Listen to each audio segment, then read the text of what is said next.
This video is sponsored by Friends and Dragons. Hello, do you like dragons? Do you like friends? Not particularly in that order. Introducing Friends and Dragons, twice the fun in one free-to-play RPG game, which is available on the App Store and Google Play. Delve through dungeons with completely skill-driven gameplay that's more similar to playing a game of masterful chess than it is playing the slots. Create and join guilds to play with said friends in order to assist with heroic dungeons or the challenges that come with the compelling campaign. Ooh. With over 100 heroes to choose from and also hundreds of levels and dungeons and dragons to defeat, with new content being added every single week. Well, I think it's time to set off in an adventure, don't you? Click the link in the description below to get your dragon-slaying, friendly, adventurous spirits set ablaze. The game is available on the App Store and Google Play, so we both know you have no excuse. I'll see you on the dragon side, friend.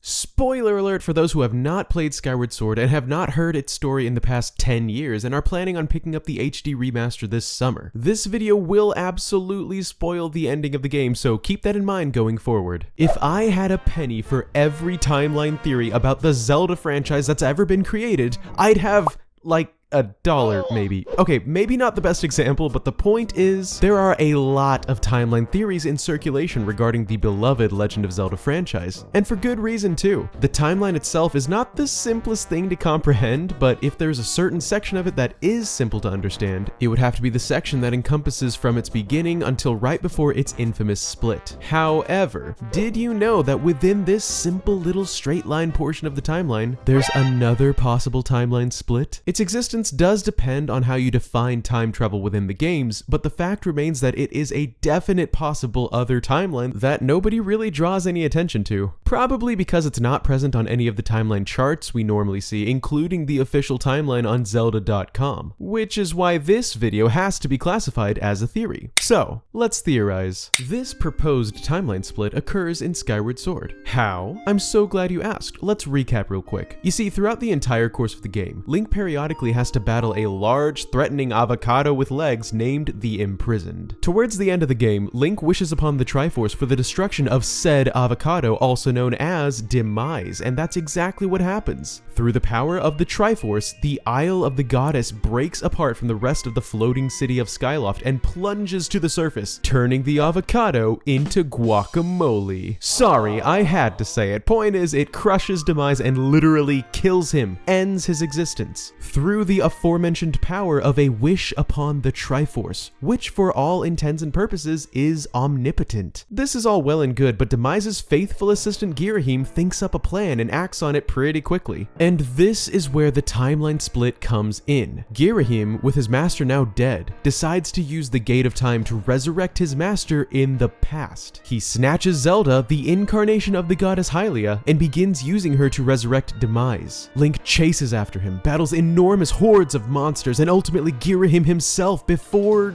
he fails anyway. And right before his eyes, Zelda's essence is extracted and used to resurrect the big bad guy himself. So ultimately, in the past, Girahim actually wins. Of course, right after this, Link battles Demise, and fortunately for the rest of the world is actually able to win, after which Zelda's essence returns to her body and Link returns the sword to its pedestal, and the entire group returns to their original timeline, with Link and Zelda living on the surface alone happily ever after. When you just lay the story out flat like this, it seems pretty obvious that since there were two timelines present in the game, there must have been another timeline split, right? Well, it's actually not as clear-cut as you would think. You see, there's one specific argument against the existence of this timeline split that I'd like to go over in this video, and that would be none other than Impa. You know, this lady, who is also this lady, but at two separate points in time. See, some people claim that the fact that she literally ages before your eyes when traveling through the Gate of Time implies that it's the same timeline, simply rewinding and fast forwarding. A closed loop, if you will. I'll admit, her age is some pretty solid evidence for this point that would seemingly prove that there is no disconnect between the 2 points in time. But this wouldn't be a theory video if there was not some very key evidence we can use to counter the argument. You see, at the end of the game, after Link defeats Demise and seals him away and the group is leaving young Impa in the past, Zelda gives Impa her bracelet bracelet as a goodbye, which is then used to reveal the old lady's identity as old Impa when they return to the future or their original timeline right after. It's a very sweet moment, but it doesn't actually make that much sense. Why, you ask? Well, take a good look at old Impa here. Now let's rewind all the way to before any of this adventure takes place, to the first time Link descends upon the surface and meets the old lady inside the temple, who we now know is Impa herself. Take another good look at her. Now take a closer look. Notice anything peculiar? Yeah, she's already wearing the bracelet. The same bracelet that Zelda gives her in the past, but not yet because she hasn't been to the past yet. See, okay, now this is getting a little confusing to talk about, but basically in our original timeline we're looking at right now, which follows our main characters of Link, Zelda, and Groose, Zelda has yet to give Impa her bracelet. So how does Impa's already having the bracelet at the beginning of the game make any sense at all? Actually, I'll admit that I don't have a solid explanation for that just yet, but one thing that it does disprove is the idea that the timeline is one enclosed loop. Because if it was just as simple as rewinding and fast forwarding the same timeline, then Impa could not have the bracelet at this point. She would only have the bracelet after Zelda gives it to her in the past and then returns to the present, since that would happen after this point in time. Now, with Impa's age being disproved as a counterpoint, can we instead prove that the timeline actually splits in Skyward Sword? Using the logic that the franchise already uses for its other infamous timeline split, yes, we can actually. You see, one thing is clear to me about Ocarina of Time's timeline split, and that is that it was not originally intended to be a timeline split, but rather just a closed loop. We can tell that this was most likely the case because of Link's age. See, it would be one thing if it operated like the heroes of Skyward Sword, where he was the same age going forwards and backwards in time, which would imply that no matter what timeline he's currently in, he still comes from his original timeline, and therefore he doesn't belong to the ones he's traveling in between. But the fact that he ages, similar to how people feel about Impa, implies that he belongs to both of the timelines you travel to. Since it's the same Link, that means that it has to be the same timeline. However, Nintendo soon after decided to actually split the timeline instead of just have a closed loop, which is evidenced in the opening cinematic of The Wind Waker, where they reference Link in the adult timeline, who to the rest of the world appeared and then disappeared from time. This completely rewrote the definition of time travel in the Zelda universe. Now we can assume that any time travel is actually a timeline split, based on what happened with Ocarina of Time. In fact, we just saw another timeline split with the release of Age of Calamity. Now again, very slight spoiler alert here, but I'm of the opinion that Age of Calamity is simply non-canon. However, there are many out there who believe it is canon, but that it just takes place in an alternate or split timeline because of the time travel that takes place. Add this Zelda time travel logic to the unexplained bracelet on Impa's wrist and couple that with the fact that our heroes in Skyward Sword remain the same age when traveling to the past, unlike the hero of time, implying they do not belong to that timeline and that their own timeline now overlaps with the past one, and you've got yourself multiple layers of proof for a timeline split. And now, finally, I present to you